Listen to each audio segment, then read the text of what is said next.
Yes, nkulamusizaako gwali yatulaba olwaleero. Wasuza otya? Kale twebaza Mukama Katonda oyo akeesezza obudde buno nga tuli balamu, kibadde kisa kye na kwagala kwe. Amanya n'eddoboozi yenze Mami Katumba, omuyimbi wa Kadongo Kamu.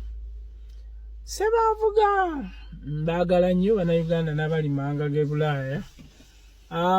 Tetunnakoowa essaawa ziri 2:26. Nsinzidde wano mu disitulikiti y'e Mubende, bayita Kakungube.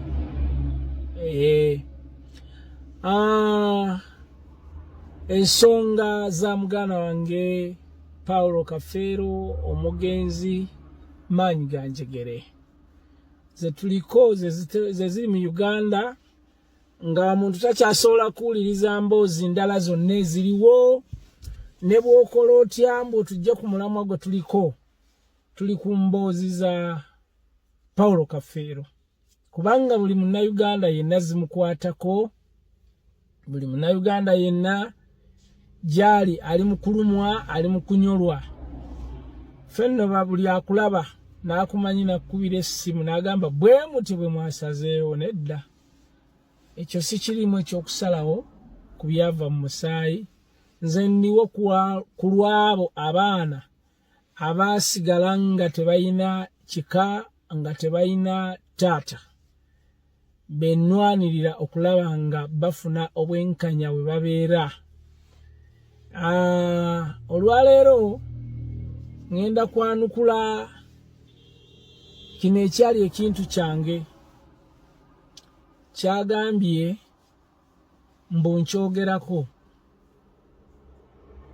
nti n'agamba mbu oba siteekeddwa kumwogerako, nja kumwogerako.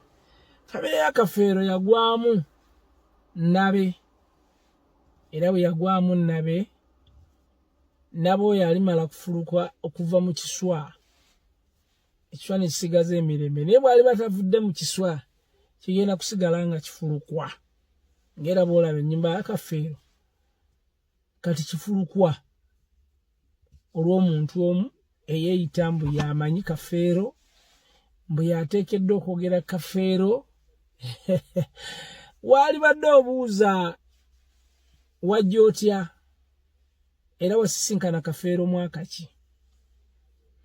Era waali badde abantu beekwasa mbu Kafeero yayimba kulobi na bisirikirwa. Yes, naye ate era nnyimba nnyingi ze yakuyimbako nga naye obwongo bwo tebutegeera ki kyategeeza.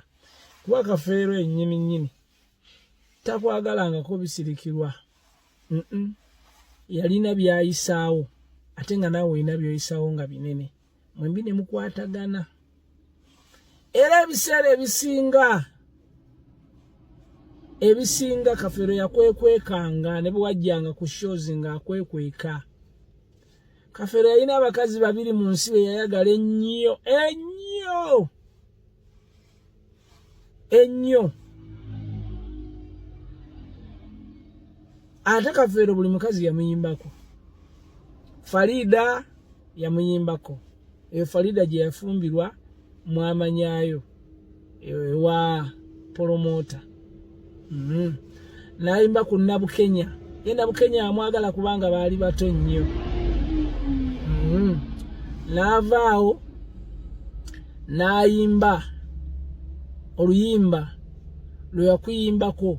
Yali ebiseera ebyo ddiiru ogimanye yaliwo, yali ye MTN, ng'alaba ogenda kutta ddiiru ye ebiyingiddemu, n'asalawo n'akuyimbako looze nti yeggwe. Okiwuliriza? Naye n'ofuuka ekizibu nno eky'amaanyi. Kati nno olwaleero nze sooka ondeke, kubanga nkumanyi nnyo nga ne Kafeero tannaba kukumanya. Ne ku Nairo Theatre wajjayo otya? Kati gwe Gasiya, Gasiya nkuyita Gasiya, eyakwanirwanga ku katogo ku mmere ya Leema mu wino lukusindika gendo liyeyo wali emmere omanyira abantu nange toddamu kummanyira nja kuswaza mpaka bonuddamu okummanyira toddamu abantu bangi nga bagamba abateekeddwa abamanyi Kafeero si bangi nnyo naye abateekeddwa ab'amawulire olwaleero njagala ntule mu kamera wano wendi mwebale nnyo genda okukyalira Kizito manager oyo amanyi ebyama bya Kafeero nabagamba Simon Dede amanyi ebya Kafeero omulala yafa baali bamuyita Kiwanuka amanyi ebya Kafeero omulala bamuyita Angel Sekandi amanyi ebya Kafeero omulala bamuyita Muzamiru amanyi ebya Kafeero omulala bamuyita yavuganga polisi maama mwerabidde ki erinnya liri awo amanyi ebintu bya Kafeero omulala bamuyita Ajaluuna ekyotera oyo Ajaluuna bwali batabakisizza naye nsubira ebimu yabyesonyiwa bwesonyi n'entambi ezisinga obungi yazikwatanga eza Paulo Kafeero Ajaluuna ekyotera Muzamiru mubagambi kakati waliwo n'omusajja omulala ali ku Hollywood awo omulala yafa baali bamuyita Lawrence Musanji baali bamuyita naye kakati kino ekikweno ekyagwa mu famire ya Kafeero ekitaazaalamu wadde mwana era Kafeero omulaba wadde olowooza Kafeero abakazi bali asinga okwagala mu biseera ebyo abaali mu stress eyatta Kafeero kino ekikweno mwekiri kuba yali takwagala nga buli lwobeera ku kitanda awulira obuzibu ku kitanda Kafeero yali ayagalawo mukyala we musawo owokubiri mwana w'omuzungu naye nga kino ekikweno kyesibyewo kyekibeerawo era senga ojjukira nnyo Mugerwa ono ayinza okuba Mugerwa namusisinkana mu ddwaliro nga nze okulaba Kafeero n'akugobawo kikweno gwe twaliyo kwolo ne Tamuna era onaalyoka agenda ekiro olumere lumutabukira nnyo naye naffe ebigambo bye yatugamba nga ne bw'ogamba yakugamba buli omu Kafeero aba alina kye yamugamba yali takwagala nsuubira n'okugenda okugenda Mulago yali ayagala bambi asisinkane ku mukyala we musawo naye nga gwe kikweno weesibyewo olemedde ku musajja gwowooza nti yakwagala nnyo bw'abanga yakwagala nnyo ennyumba ye Kajansi gundi weebale kutangaaza nnyo manager teyali yiyo yali ya mwana wa muzungu era okupapirira okuwatanya mu gitunde nga mumanyi nti omwana wa muzungu agenda kudda abeere mu maka gaago wadde Kafeero yafa kuba abazungu babeera n'omukwano naye n'oyiiyayiiya ne mugitunda gwe oba ayagala kumanya nti Kafeero yali takwagala genda onoonye mu luyimba onoonye gwe yali ayita abatuli ku lusegere weewuunye ebibava abalyake n'abananfuusi eyo layini yali ayimba gwe yali ayimba naye n'otomanya ndowooza kakati ku ssaawa eno ofuuse ekizibu muwooza Kafeero yali anywa naye ekyo kiwaddanga ekyo era mu kubeera waddanga waaki ekyo bw'okiraba abaana kye baba bakitabu abadongo kye baba bakitabulanga amalwa ekyo kyolaba baproducer bano badongo bano basituzi ba byuma ate gwe wali baddenze toddamu nakummanyira kubanga jjukira olunaku lwennyini Paulo lwe yakwatira mu bwenzi ng'odduse emaganjo wasibira wange ebwayise n'omugenzi sanga mugenzi namukwaya abaddewo ng'akuleese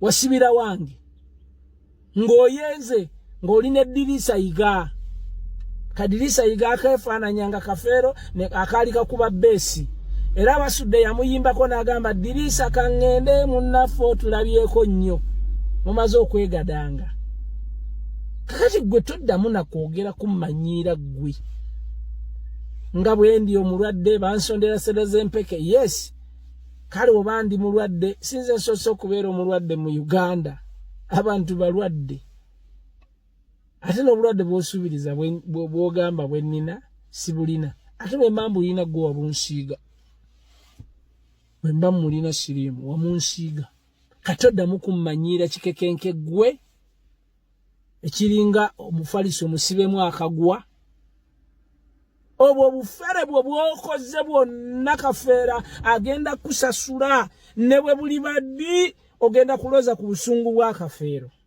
ogenda kubulozaako mukazi gojja na kweyambula ojja kufanga ozunga nkubuulidde lowooza nti olina nnyo emirembe naye kewatankudde Kafeero n'oyogera ebyama bye ggwe ewe koja kidogo.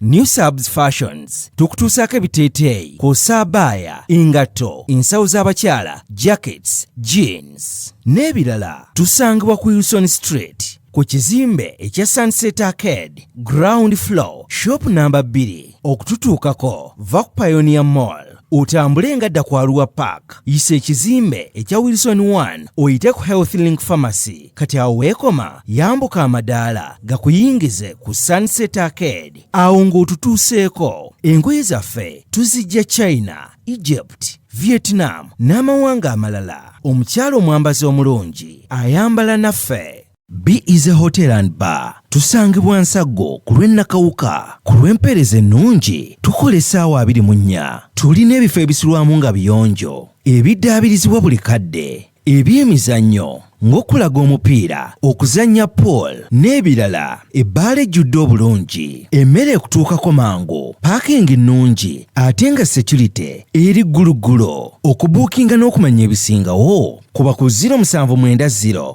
79 12 04 oba 058 98 77 34. You are not easy when you are not at Be Easy Hotel and Bar. Come and experience the ultimate in comfort, entertainment and security with Be Easy Hotel and Bar, Nsaggo, Nakawuka Road. Omuzadde kankwanjulire Kikaya College School Bulenga lya kisulo n'abave bweru ly'abawala n'abalenzi ligatta amadeni gonna liviira ddala ku siniya esooka paka ku y'omukaaga lisomesa arts ne sciences. Omwana bamubangulira ddala tebakoma kusoma busomi kyokka bamutendeka emirimu gy'omu mutwe omuli okwokya welding, okusiba amazzi, okusiba enviiri, okukosa okufumba oba kiyite catering and hotel management, okuzimba, okutunga oba kiyite fashion and designing, okukanika emmotoka, okukosa amasannyalaze, ku bitone by'abayizi b'ekansa omuli okuyimba, okusamba omupiira wamu n'okubaka, endya y'abaana nnungi, library ya mulembe. Ow'ekisulo osasula emitwalo 69. Okwo nno kwe kuli okulya, okusula, okusoma n'endabirira endala yonna. Lisangibwa Bulenga ku Mityana Road kilomita 7 zokka okuva e Kampala. Kuba ku 0772 442 799.